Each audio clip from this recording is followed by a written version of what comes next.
In casa Fujifilm personalmente sentivo il bisogno di una lente tuttofare di fascia alta in grado di essere montata sulla macchina e mai più rimossa nell'arco di tutta la giornata. Questo 16-80 mm f4 riesce effettivamente ad essere il compagno ideale per fotografi e videomaker che hanno l'obiettivo di scattare a molti soggetti diversi e che vuoi per peso, vuoi per ingombri preferiscono utilizzare un'unica lente sulla loro macchina. Lo scopriamo in questa video recensione, ma prima un doveroso ringraziamento a RCE Photo perché è solo grazie a loro se ho potuto testare questo 16-80 mm per 10 giorni. RCE Photo è il più grande mercato di usato fotografico garantito in Italia. Hanno molti negozi fisici, ma potete acquistare anche dal loro sito web. Vi lascio tutte le informazioni qua sotto in descrizione e noi cominciamo con le caratteristiche tecniche di questa lente.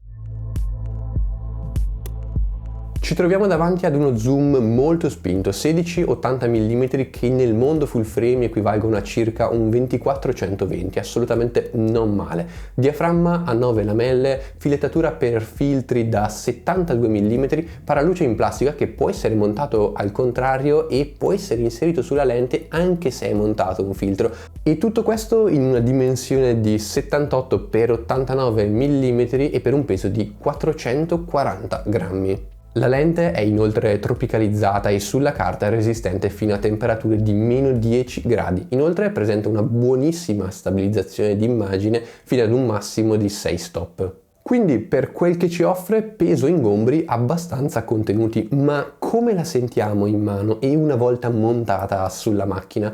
Come solito di Fujifilm la costruzione la ritengo eccellente, la lente è robusta, compatta e ben bilanciata e il feeling è quello di obiettivo di alto livello. La ghiera dello zoom con la sua leggera finitura gommata è veramente fantastica da utilizzare, il barilotto sta bene al suo posto e anche se mettiamo la lente a testa in giù non si allunga, segno di un'ottima costruzione. Il sistema di messa a fuoco è by wire, quindi non c'è nessun collegamento meccanico, ma anche in questo caso la ghiera del fuoco è abbastanza precisa e piacevole da usare.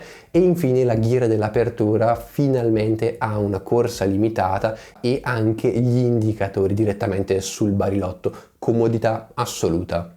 Il tasto per l'apertura automatica è messo a fine ghiera e non è reso come un tasto separato, cosa che succedeva su molti altri obiettivi Fujifilm. Sul barilotto inoltre manca completamente lo switch per attivare o disattivare la stabilizzazione.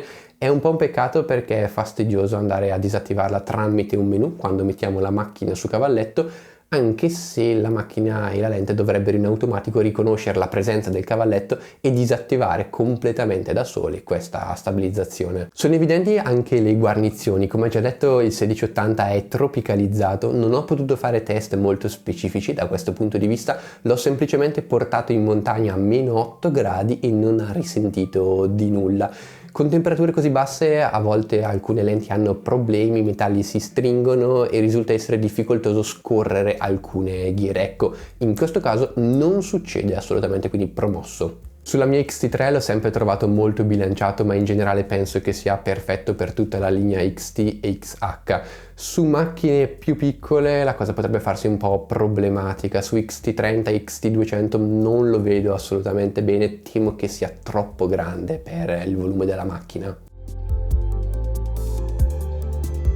Ora vediamo come si comporta scattando qualche foto, con la premessa che è veramente complicato rendere ugualmente nitida una lente con un'escursione focale così grande e infatti questo 1680 presenta performance abbastanza diverse a seconda della focale. Il meglio di sé viene dato tra i 23 mm e i 50, dove anche solo a f4 tutto il frame risulta essere molto buono e la differenza percepita con una chiusura f8 si nota praticamente solo ai bordi più estremi. A 16 mm il centro è più che accettabile anche a f4, ma nei bordi si nota abbastanza evidentemente una perdita di nitidezza. Se chiudiamo a f8 quasi tutto si sistema, anche se non è mai totalmente perfetto. Salendo oltre i 50 mm invece la lente tende ad ammorbidirsi un po' su tutto il frame. f4 è ancora accettabile, ma le performance migliori si vedono a f8. Ad 80 mm ovviamente si nota maggiormente tutto questo ammorbidimento ammorbidimento, nulla di drammatico, anche se lo stacco dalla nitidezza ottenibile a 35 mm c'è ed è evidente. F11 è invece un limite oltre il quale si percepiscono solamente peggioramenti per via della diffrazione, quindi una lente che tutto sommato si comporta molto bene, il meglio di sé lo dà tra 5.6 e f8, anche se nelle focali attorno ai 35 mm il centro dell'immagine è già praticamente perfetto anche a f4. In video ho quasi sempre registrato clip a f4 e il 4K tirato fuori dalla X-T3 è assolutamente ottimo. In foto, come avete visto, si comporta tutto sommato bene anche a f4 e le differenze che vi ho elencato probabilmente all'atto pratico non le noterete più di tanto, però in sede di recensione è anche giusto fare questi zoom al 100% e da questa analisi accurata per l'appunto emerge che perlomeno sulle focali più estreme il boost dato dalla chiusura f8 è abbastanza evidente.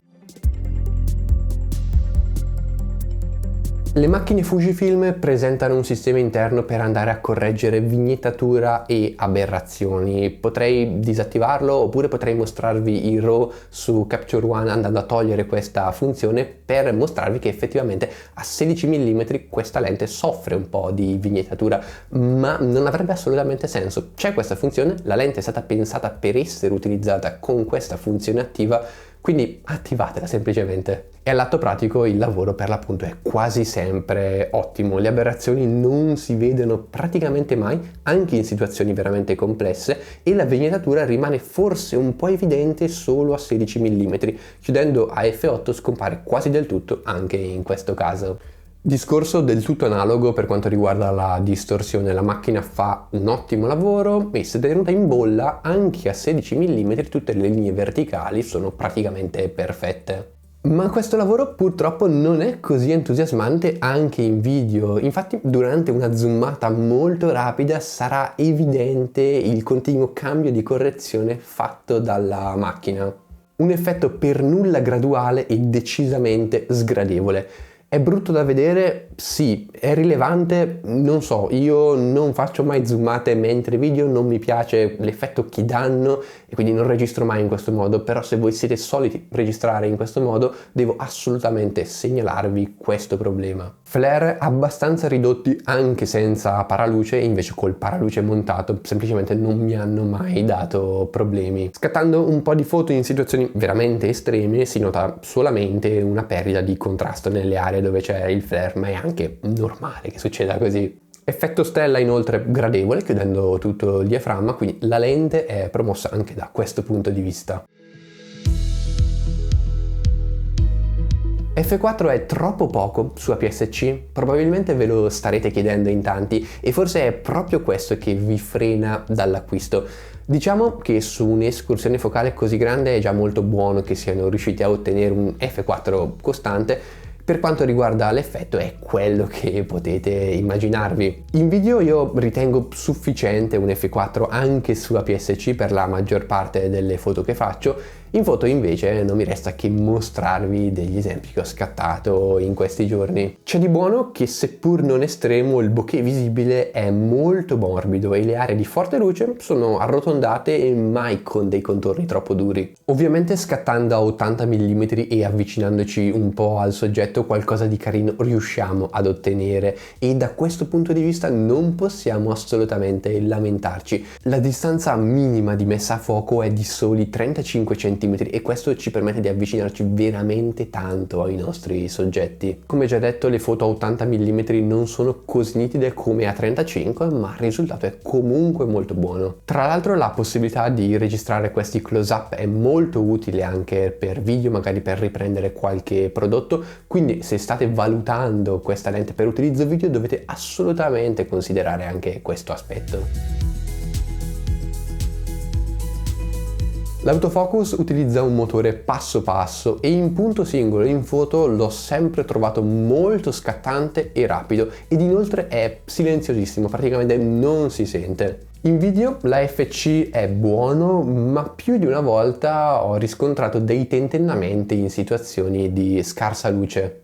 Inoltre il tracciamento del viso e dell'occhio in più di una situazione hanno sbagliato clamorosamente, rendendo di fatto la clip inutilizzabile, e questo è un vero peccato perché con le stesse impostazioni, utilizzando il mio 1855, non ho mai registrato una clip fuori fuoco. Comportamento quindi un po' strano, meriterebbe degli studi più approfonditi, però ecco, non me la sento di consigliarvi questa lente a scatola chiusa se il vostro obiettivo principale è quello di fare vlog, soprattutto se avete una macchina con uno schermo non ribaltabile. Dover andare ogni volta a ricontrollare è veramente fastidioso.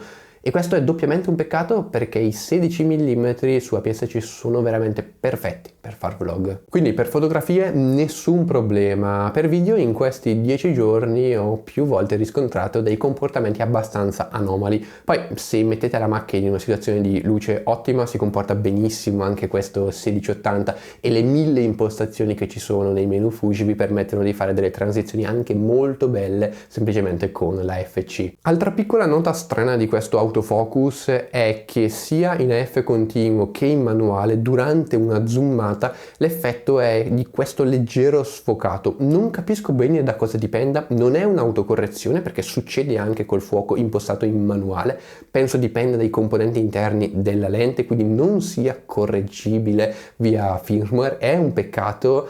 E ancora una volta, se il vostro obiettivo è quello di registrare video mentre zoomate, dovete tenere conto di questo ennesimo problema. Va però sottolineato che succede su praticamente tutte le lenti Fujifilm.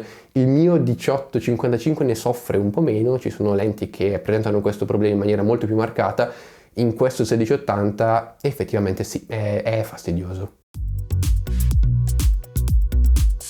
La stabilizzazione è fenomenale e mi ha permesso di scattare foto nitide a 1/8 a 16 mm e 1/10, 1/15 a 80 mm, ovviamente con qualche tentativo, magari con la raffica, con l'otturatore elettronico, però se siete sprovvisti di cavalletto sappiate che potrete arrivare anche a questi tempi con un po' di impegno. Sulla carta vengono dichiarati circa 6 stop, penso che sia una stima abbastanza ottimistica, ma in ogni caso è stato fatto veramente un ottimo lavoro su questa lente. E per fortuna funziona bene anche in video, soprattutto in riprese statiche, dove se avete una mano molto ferma riuscirete a tirare fuori degli ottimi risultati anche ad 80 mm, questo è fantastico.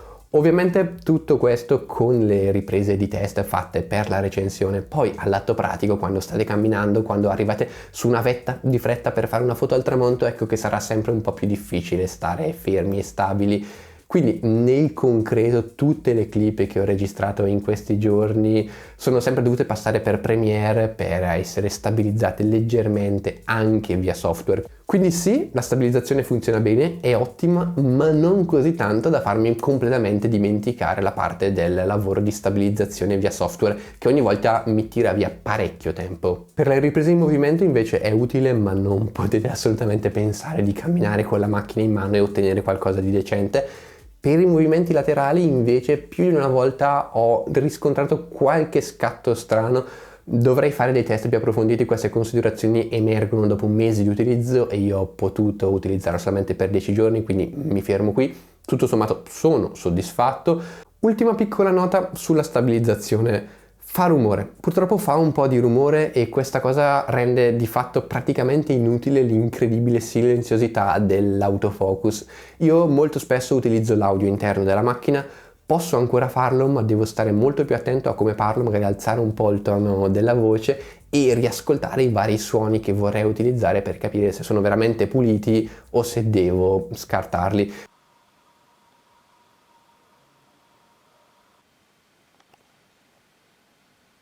Vi lascio queste clip d'esempio. All'atto pratico sì, lo sentirete, ma non vi rovinerà completamente l'audio della vostra macchina, potrete comunque utilizzarlo. Io l'ho notato semplicemente perché sono andato a registrare in un bosco dove non c'era nessun suono, eppure la mia macchina continuava a registrare questo leggero brusio di sottofondo. Il 1680 è una lente versatile e molto divertente da usare e penso che possa essere utilizzata come unica lente per la stragrande maggioranza delle vostre uscite. Negli ultimi 10 giorni ho messo solamente lei all'interno del mio zaino e non ho mai sentito il bisogno di cambiarla, e per chi vuole essere leggero e versatile questa è veramente la sensazione più bella del mondo. Ha una stabilizzazione buonissima che può far veramente comodo a un videomaker, ma come abbiamo visto presenta degli strani effetti quando andiamo a zoomare. F4 può essere abbastanza per molte persone, ma abbiamo visto come su molte focali sia necessario chiudere F8 per ottenere veramente il massimo. D'altro canto però abbiamo un'ottima stabilizzazione che comunque ci fa recuperare gli stop che andiamo a perdere in questo modo. È una lente pensata per chi la vuole utilizzare per tutto il giorno scattando un po' di tutto, ma per un paesaggista questo F4 sulle focali più grandangolari può risultare essere un po' problematico in caso di scatti alla Blue Hour o alle stelle, ovviamente non impossibile da gestire. Per un videomaker invece ci sono alcune situazioni alba e tramonto dove risulta essere un po' troppo buia e l'idea di alzare troppo gli ISO su macchine APS-C non è mai fantastica. Cosa avrei voluto? Un 1680 f2.8 f4 con livello di nitidezza già massimo a f4 o 5.6. Sarebbe stato fattibile con lo stesso prezzo? Probabilmente no.